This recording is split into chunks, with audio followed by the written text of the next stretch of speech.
Evan Ingram last season, 47 receptions, 64 targets, 365 yards, and 1 touchdown. Thoughts on Evan Ingram? So, bit of an injury shortened season for Evan Ingram. Did all that in 9 games, right? Had some hamstring and shoulder issues that caused him to be shut down early. Had an amazing 2023 campaign. Um, and I feel like there is a bounce back coming, and we may not see a duplicate of 2023, but I think we're going to see pretty stinking close to it.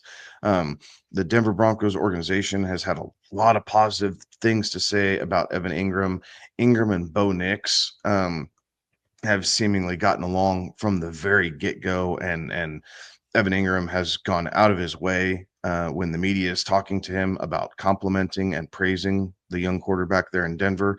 So I would not be surprised if he was kind of the true number two in Denver. We've seen Sean Payton offenses run like this before, right? You had an alpha in Michael Thomas or Joe Horn back in the day, and then you had Jimmy Graham kind of running that number two from the tight end position. I don't feel like Evan Ingram is as fast as Jimmy Graham is necessarily, but I think Peyton is smart enough to be able to scheme him open. Nevertheless, he's a good red zone body. He can catch the ball and move an open field. So I like Ingram. He is a guy that I am targeting. Right. If I'm set that I want kind of a solidified tight end one and not have the risk built in necessarily, I am buying Evan Ingram and the rise of the Denver Broncos offense. And after him, I will pick it all the way down to Jake Ferguson, right? So I will be waiting rounds and multiple rounds to then look at maybe like a Jake Ferguson or something like that. So I like the guy. He's obviously coming into his age 30 season for tight end. That's not necessarily crippling. You do worry about a couple of the injuries. Hamstring injuries are nothing to joke around about. Um, but you know, 24 might have been the exception. 23 and 26, he played all 17 games, but the rest of his career, he's missed at least one, right? And so maybe you do see some downtime with him just a little bit, but you felt like he was kind of kicking that injury title until last year when the hammy and shoulder creeped up on him here a little bit. But nevertheless, he is a guy that I am uh, looking at for my starting tight end position.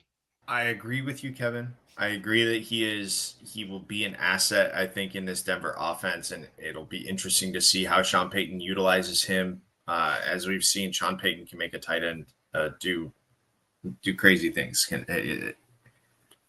But I go back to a quote that I heard many moons ago, and that is, "Your best ability is availability." And he wasn't very available last year. Now, when he was available last year, he was great. Um, but man, what a frustrating year, because he wasn't available all that much. So I think you have to be careful. I think if you draft an Evan Ingram, you probably should have an insurance policy. Yeah, I don't have a problem taking the Evan Ingram route, right? Like this last season, yep, was a little bit banged up there, but over the last few seasons before that, you know, certainly didn't really have that, right? 2020 played all 16 games before the league expanded into the 17 game there. 2021 missed the 2 games at the start of the season, and then played 2 consecutive seasons, and then last season had the injury bug creep up there. Um, all of that being said, right, like Sean Payton does like the Joker role in his offense, and Evan Ingram can certainly play that and fill that role here. Also, from a tight end perspective, right, like Evan Ingram has had tremendous fantasy season when there when especially there's only kind of one other guy that he's really competing for targets against, and that's another situation that we find him in here in Denver, right, where Cortland Sutton's really going to be his biggest competitor when it comes to targets on this.